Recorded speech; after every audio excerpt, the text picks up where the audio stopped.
What's up, everybody? We got ourselves a hot summer day here, and I'm going to use this time to go over my thoughts on the exterior of my 2021 Dodge Durango. So here we go.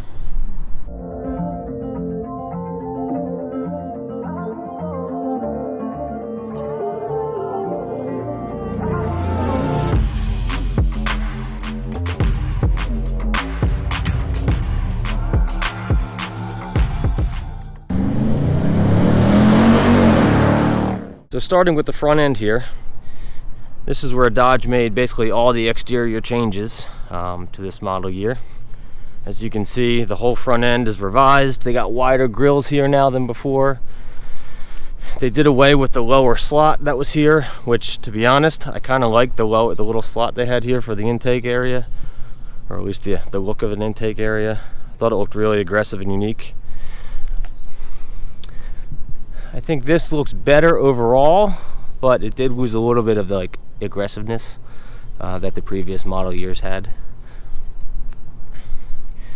The headlights are all revised. They look really clean and sleek, much more in line with the new corporate appearance style. You know, some of the other Rams have headlights like this with the LED running lights on the top and bottom, as well as the Chargers. You see the fog lights are moved up a little bit. I did add some yellow tint to those just for personal preference. We still have the functional hood scoops, so that's nice.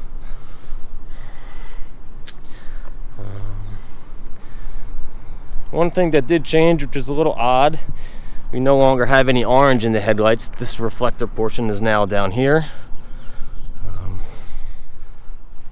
So I will say, I really do like the new turn signals and daytime running lights with these new headlights.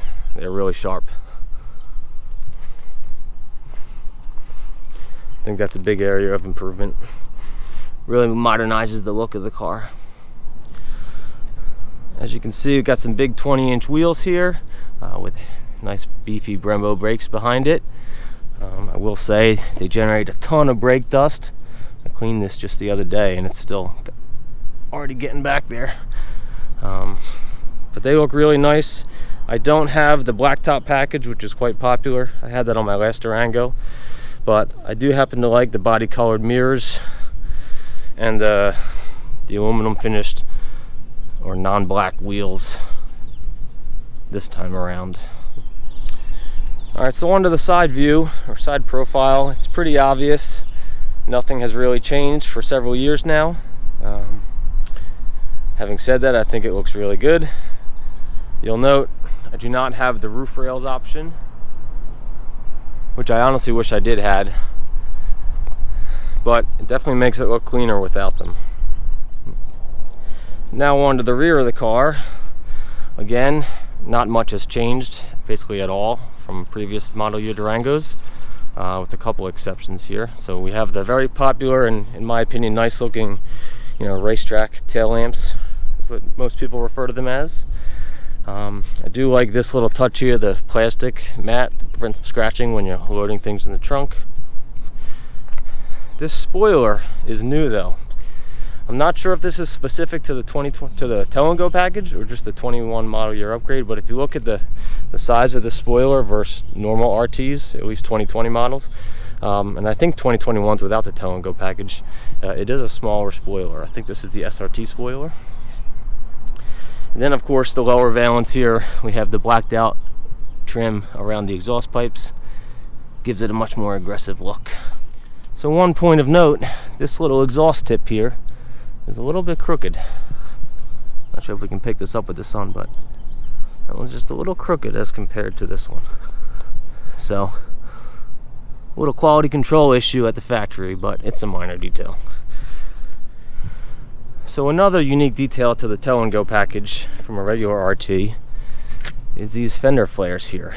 You can see it's probably like 3/4 of an inch almost on both sides to account for the wider wheels and tires, and it really helps to set a nice stance to the truck. It doesn't look like much up close, but when you look at it out here and you see the tire poke out from the car, it really makes it look aggressive. You can see some nice camber there. the factory alignment. It's pretty cool. And then the lower side of the car has a little bit more visual accenting here than the non-Tow and Go or SRT package. So a little piece of criticism I have here for Dodge. This Hemi marking is a nice kind of brushed aluminum style finish, which goes well with the wheels. Looks nice and clean. But if we go around to the end of the car, they have chrome for the RT badging and the Durango badging. This would look a lot nicer and more cohesive of a design if it had that similar brushed aluminum finish that the side Hemi markings have. So, Dodge, I'll send you my consulting fee in the mail if you're watching. Just think, what is it exactly that makes them look so nice and kind of draws your eye on the road?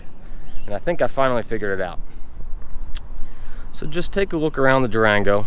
What stands out? It's the fact that there's no unpainted plastic body parts. With the exception of that lower rear spoiler valance area, everything is body colored. It seems to be a trend for black plastic in the lower half of the car for a lot of big vehicles to help hide the mass, so to speak, or just basically cover up for a questionable design. I disagree. I hate that trend for a big vehicle here. This Durango's been around since 2011 in this basic shape. It still looks sharp, and the trim, especially with this refresh, it just really goes to show how a good design can really stand the test of time. Especially in the age when, so many modern cars and trucks are starting to look the same. This remains refreshingly different, I'd say. So I think that's what it is. All right, guys, thanks for watching. Hope you enjoyed. If anybody wants to subscribe, as always, I'd appreciate it. And just want to say I've got 3,000 miles on the car now. So coming up on 6 months of ownership, actually. Went fast. So I'm going to be putting together a pretty comprehensive review soon. So stay tuned for that. And yeah, I think this was the hottest day of the year so far. So I'm sweating. I'm going to go home, jump in the pool. See you later.